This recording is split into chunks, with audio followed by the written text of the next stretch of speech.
어쩌면 가장 심각한 문제가 내재된 일가족 자살이라고 하는 것입니다. 이것은 명백한 자녀 살해 행위이고 명백한 범죄 행위이고 이것은 명백한 사회적 지탄의 대상이 되어야 하는 사건입니다. 우리나라 자살률 증가는 OECD 회원국 중에서 부동의 1위입니다. 해마다 반복되는 일이어서 거의 뉴스가 되지 않을 정도입니다. 드디어 1위에서 2위가 됐습니다. 그렇게 해야 뉴스가 될 것입니다. 그 중에서도 문제는 이른바 동반 자살입니다. 주로 우리나라와 일본에서 보이는 이 특징적인 행태로 미국이나 유럽에서는 낯선 사건입니다. 앞선 정부들이 추진했던 자살 예방 사업에도 이 동반 자살은 포함되어 있지 않았습니다. 한동안 정부는 손을 놓고 있었다는 뜻입니다. 그런데 이른바 동반 자살이라고 하는 것도 여러 갈래로 나눠서 생각해 볼 필요가 있습니다. 첫째는 여러분이 가끔 뉴스로 접하는 이 인터넷 사이트에서 만난 사람들끼리 함께 극단적인 선택을 하는 집단 자살이 있습니다. 펜션 같은 곳에서 처음 만난 사람들이 이 서너 명씩 함께 자살을 하는 것입니다.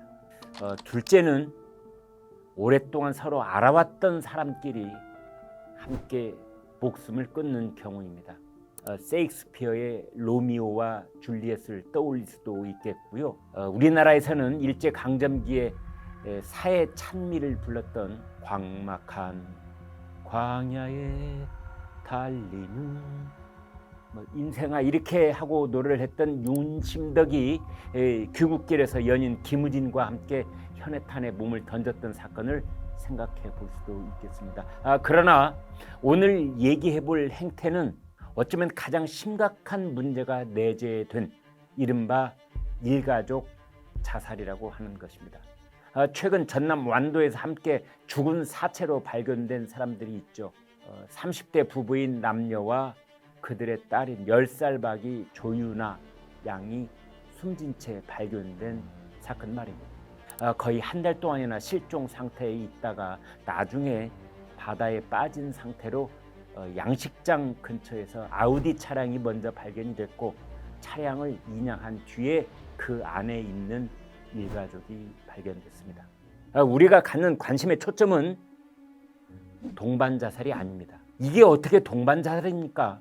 아빠가 됐든 엄마가 됐든 부모 중에 누군가 먼저 이 딸아이를 숨지게 한 뒤, 그러니까 자녀를 살해한 뒤에 본인들이 목숨을 끊었을 것입니다. 이것은 엄밀하게 말해서 동반 자살이 아니라 자녀 살해 후 부모 자살이라고 해야 마땅할 것입니다. 절대로 어느 경우에도 합리화될 수도 없고 동정심의 대상이 되어서도 안 될 것입니다. 어른이 자살을 하려고 아이를 살해하는 행위를 어떻게 용서할 수 있겠습니까? 아이가 무슨 죄가 있습니까? 언론 보도부터 잘못되어 있습니다.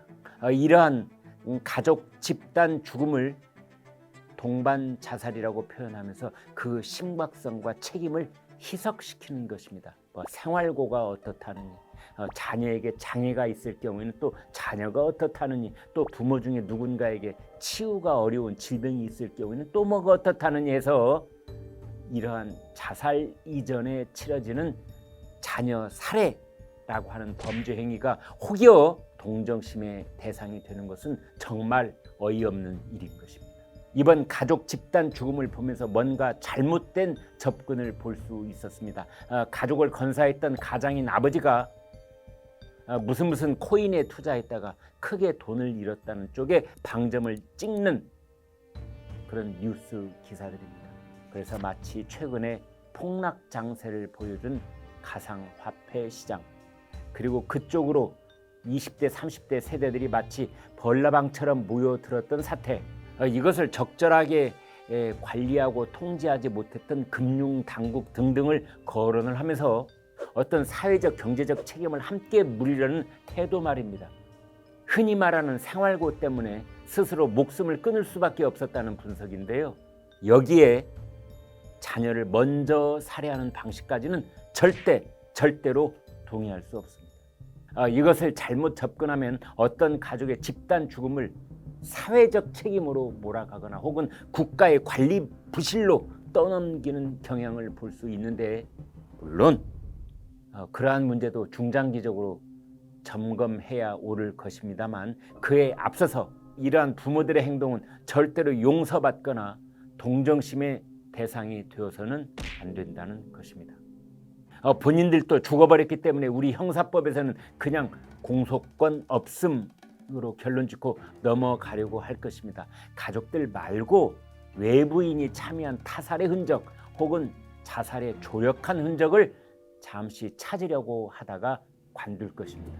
다시 말하지만 이것은 명백한 자녀 살해 행위이고 명백한 범죄 행위이고 이것은 명백한 사회적 지탄의 대상이 되어야 하는 사건입니다.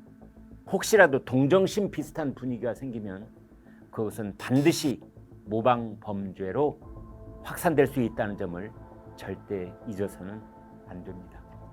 가난, 질병, 투자 실패, 집단적 가족주의, 선정적인 언론 보도, 역기능적인 인터넷 문화 등등등 이러한 것들이 복합적으로 얽혀 있다는 것을 누가 모르겠습니까?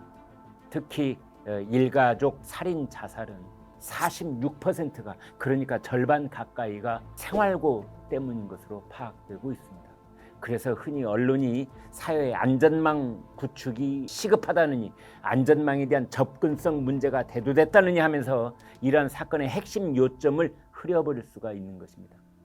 특히 아이 입장에서 봤을 때 비통한 심정을 금할 길이 없으며, 그 아이가 도대체 무슨 잘못을 했기에 이토록 비참한 최후를 맞이해야 하는가, 이런 생각이 들면 공소권 없는 부모가 일생일다의 큰 죄를 짓고 세상을 떠났다는 것을 지적하지 않을 수 없는 것입니다.